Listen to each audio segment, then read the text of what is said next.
Hi friends, welcome to நித்தம் நித்தம் சமையல். நம்ம இன்னைக்கு வீட்டிலேயே ஐஸ்கிரீம் எப்படி பண்ணுறதுன்னு பார்க்கலாங்க. இந்த ஐஸ்கிரீம் செய்கிறதுக்கு 2 பொருள் இருந்தால் மட்டும் போதுங்க. இது ரொம்பவே ஈஸியாக செஞ்சு முடிச்சிடலாம். இதோட டேஸ்ட்டும் ரொம்பவே சூப்பராக இருக்குங்க.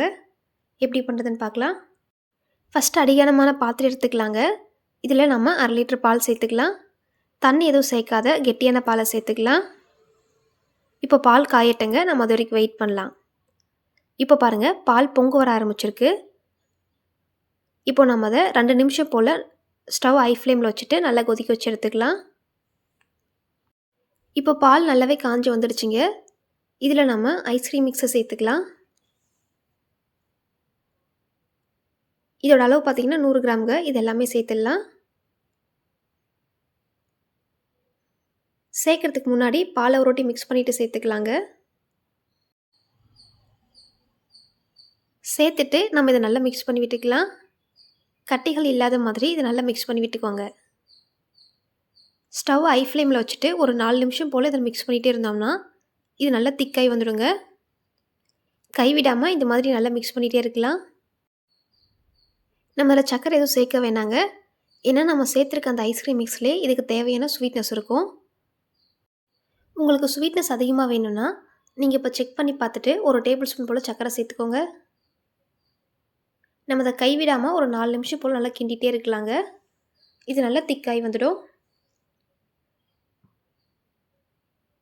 பாருங்கள், நான் ஸ்டவ் ஹை ஃப்ளேமில் வச்சுட்டு ஒரு 4 நிமிஷம் போல் நல்லா கிண்டிகிட்டே இருந்தேங்க. இது நல்லா திக்காய் வந்திருக்கு பாருங்கள். இந்த அளவுக்கு வந்ததும் நம்ம ஸ்டவ் ஆஃப் பண்ணிடலாங்க. ஸ்டவ் ஆஃப் பண்ணிட்ட அப்புறம் நம்ம அதை ஃபுல்லாக ஆற வச்சு எடுத்துக்கலாம். இதில் கொஞ்சம் கூட சூடு இருக்கக்கூடாது, நல்லா ஃபுல்லாக ஆற வச்சு எடுத்துக்கலாம். இது ஆறுனதும் இப்போ இருக்கிறத விட இன்னும் கொஞ்சம் கெட்டியாகுங்க.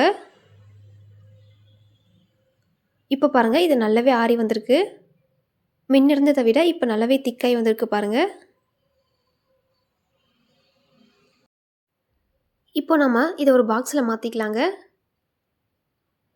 மாற்றிட்டு இதை ஃப்ரீசரில் ஒரு 3 மணி நேரம் வச்சு எடுத்துக்கலாம்.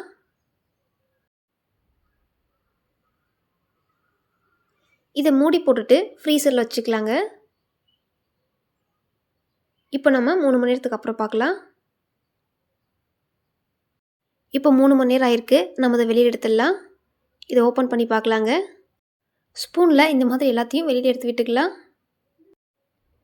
இப்போ நாம் இதை மிக்ஸி ஜாருக்கு மாற்றிக்கலாங்க. மாற்றிட்டு இது நல்லா ஃபைனாக அரைச்சி எடுத்துக்கலாம். இந்த மாதிரி நல்லா ஃபைனாக அரைச்சி எடுத்துக்கலாம்.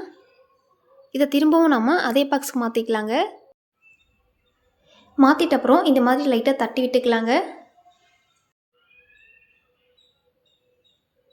இதுக்கு மேலே இந்த மாதிரி கவர் வச்சு பேக் பண்ணிக்கலாம். இந்த மாதிரி பேக் பண்ணிட்ட அப்புறம் நம்ம மூடி போட்டு நல்லா டைட்டாக மூடி வச்சுக்கலாங்க.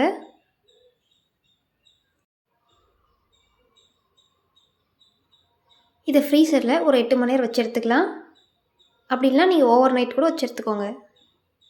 இப்போ 8 மணி நேரத்துக்கு அப்புறம் பார்க்கலாங்க. இப்போ பாருங்கள், 8 மணி நேரம் ஆயிருக்கு. இதை நம்ம ஓப்பன் பண்ணி பார்க்கலாம். ஐஸ்கிரீம் நல்லாவே ஃப்ரீஸ் ஆகி வந்திருக்குங்க. இதுக்கு மேலே டூட்டி ஃப்ரூட்டி சேர்த்துக்கலாம். சேர்த்துட்டு நம்ம அதை கரண்டி வச்சு வெளியில் எடுத்துக்கலாங்க. இந்த மாதிரி கரண்டி வச்சுட்டு நம்ம அதை வெளியில் எடுத்துடலாம். பாருங்கள், ரொம்ப சூப்பரான ரொம்ப டேஸ்டியான ஐஸ்கிரீம் ரெடிங்க. ரொம்பவே ஈஸியாக செஞ்சிட்டோம். கண்டிப்பாக நீங்களும் ட்ரை பண்ணி பாருங்கள்.